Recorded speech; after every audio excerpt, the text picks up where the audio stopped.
The greatest myth that you never wanted to hear. Real estate is the fastest way to build wealth in the United States. Think about that. It's not. They've lied to you. They've lied to us. They lied to me.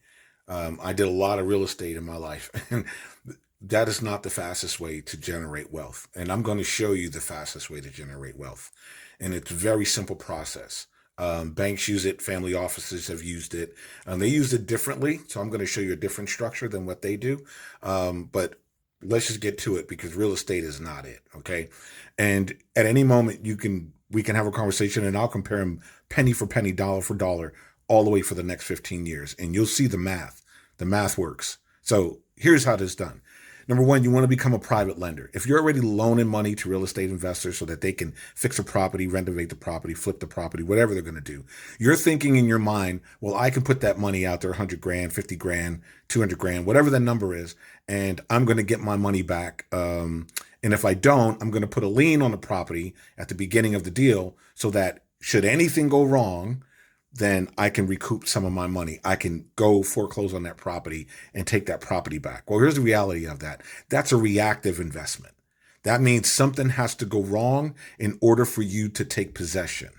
Okay, let's just start there. So you started out in a real estate deal, you put in 100 grand, you put a lien on the property.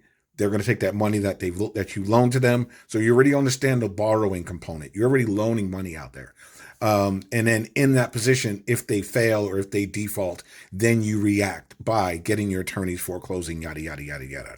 Okay, so let's change this process a little bit. You do the same loan. You do the same loan. If you want to do it to the same person who's doing a real estate deal, do it, right? You can utilize that lien against that property as a secondary backup to what I'm about to show you. What you're going to do next is what you don't know, is what you haven't heard. And that is buy an insurance wrap. Now, insurance wraps are a dime a dozen. If you understand commercial real estate and how they work, then you'll know how insurance wraps work. If you don't, I'll explain it to you. We can walk it down. But just to keep it simple right now, you're going to buy an insurance wrap. This wrap is going to protect your investment.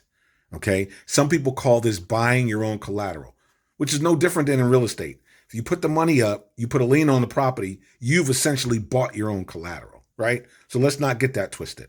So when you buy this insurance wrap, here's the difference.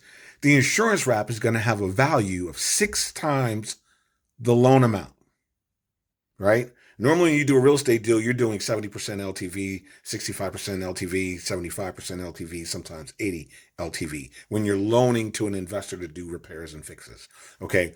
In this case, you're paying 20 to 30 cents on the dollar. Let that sink in. Real estate, you can't get real estate at that cheap. You can't even get distressed tax lien properties that cheap. You may be able to get them in the high 30s, low 40s, if you're lucky. But you can't even find an investment like that, okay? So you're paying 20 to 30 cents on the dollar for this insurance wrap. And you might be saying, hey, Carl, so, okay, I bought this insurance wrap. So what? Well, the insurance wrap is actually an asset. See, this is what we don't know. This is where they've tricked us. We never knew that the insurance wrap was actually an asset that you can own. Hear me out. You own it. This isn't if something goes wrong, then you get it.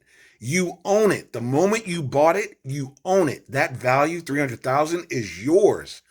Now, like real estate, you can borrow against it. You can leverage it. You can sell it in the secondary market. You can keep it till maturity, right? Which is in the future. You don't know when that maturity date's going to happen. But if it does, guess what? You got a payout of 300 grand coming from a $50,000 loan that you made. And it probably cost you 50 grand to buy the wrap, right? So a total of 100 grand in, you're 3X, you're 300% already to the good at the beginning of the deal. You're not waiting for it to go wrong. You're already 3X to the good. Now, why are we not doing this? Why are you not doing this? Why are you not thinking about this? This has to make you pause if you're a serious investor who calculates dollar for dollar, because this is the safest investment out there. Number two, it's tax-free. The only thing you're going to pay taxes on is the interest you're earning on the loan that you put out. So wherever you get that money month over month, that's taxable. Okay. Now, of course, you can watch 1,000 other videos and people show you how to move that around, put it in a trust, write off your cars, write off whatever, right? That's not my stick. I don't talk about that. There are experts out there that can tell you about all that. I know what I do, but we're not going to talk about that. So now you have this asset. When this asset matures and it pays out $300,000, there's no taxes attached to it. Now, think about that with real estate. You go to sell that property, you're taxed.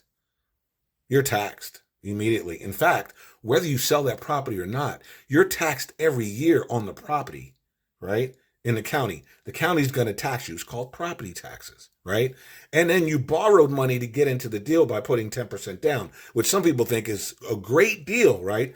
Oh, I just put $50,000 down on a $500,000 home, and then I'm going to improve the property to $600,000, and I'm going to have like $50,000 in equity or $150,000 in equity.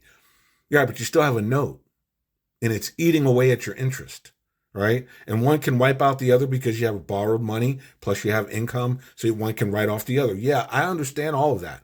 But what you have to think about is what is the easiest way, safest way, with the highest ROI. Many people would argue, well, Carl, yeah, it sounds safe. It's smart. I would do that if I had money to put away for the next generation and never spend. Number one, that's a great idea. You want to have those assets go to your next generation. You can get the income from the interest today, right? From the loan being paid, just like a tenant being paid. Well, what if they don't pay? What if your tenant don't pay? Right? Same. If they don't pay, the difference is you don't have to chase anything. You already have it.